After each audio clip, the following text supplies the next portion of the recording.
mo, upgrading the light sa aming likod ng sasakyan using this LED light by Axit to.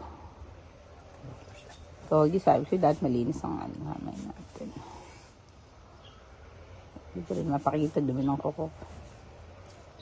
Yan. So, this is the light. Okay.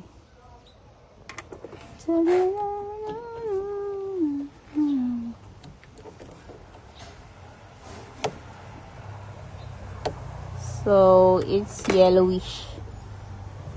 Madilaw ang ilaw. Ang dirty na nito.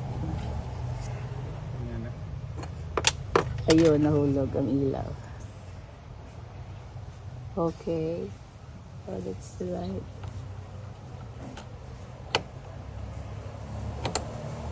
That easy?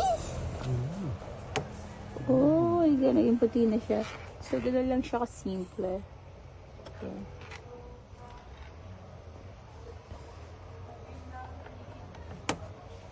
It's done.